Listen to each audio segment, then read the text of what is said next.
I lived with a woman whose mouth was sharper than knives. No matter what I did, no matter how hard I tried, her words found a way to wound. Bring her groceries, too expensive, or too cheap to be real food.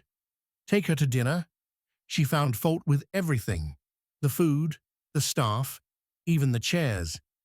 And slowly, I started to believe maybe I was the problem. One night, I swapped plates when she claimed her food was cold. Mine was fine, hers was fine, but she still complained. Another evening, at a restaurant, the waiters sang "Happy Birthday" to a disabled child. The whole room lit up, except her. She hissed that the staff were too noisy. We changed tables 3 times, inside, outside, smoking section, and still, nothing was ever right. On vacation, the guesthouse rooms were too small compared to the photos. At breakfast, the eggs were too well done, though she'd asked for them that way. For her birthday, I bought her a dress she once admired. She dismissed it as too common, and when I visited her parents, I was unkind for not laughing at her mother's tired old jokes. No matter what I said or did, she twisted it into a weapon, until I realized something frightening. Her complaints were changing me. I was becoming angry, bitter, small.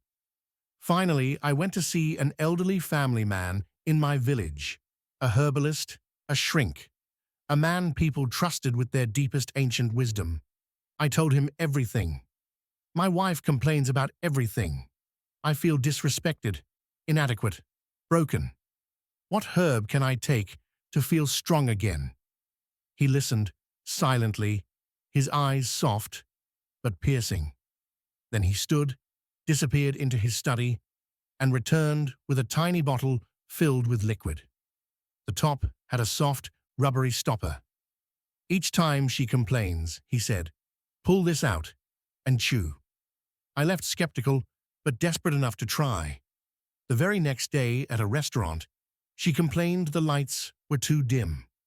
I reached into my pocket, pulled out the bottle, and chewed. On the road, she scolded me for driving too slowly. I chewed. When she complained about the food, the weather, the seats, even the parking lot, I chewed. She grew suspicious. What are you chewing? She asked. I smiled. Medicine. For my gums. And she believed me. Days turned to weeks, and I noticed something strange. Her complaints grew fewer. Her anger softened. And for the first time in years, our home was quiet. Not because she changed, but because I did. A month later, I returned to the old man. I thanked him for his miracle potion and asked for more. He chuckled and shook his head. My son, the bottle was filled with plain water. Nothing more. I froze. Then, how? He leaned forward, his voice calm, steady, unshakable. The power was never in the bottle. It was in your silence. While you chewed, you couldn't argue. You didn't feed the fire of her words. And when one flame doesn't find another, it dies on its own. That day, I learned a truth I carry with me still. Sometimes, the greatest strength is restraint. Sometimes, the most powerful answer is silence. Because silence doesn't mean weakness. It means wisdom. It means refusing to give your peace away. Silence is self-mastery. It wins battles words can't. And often, silence says more than words ever could. Sometimes, the best remedy isn't changing the other person. It's controlling your own reactions.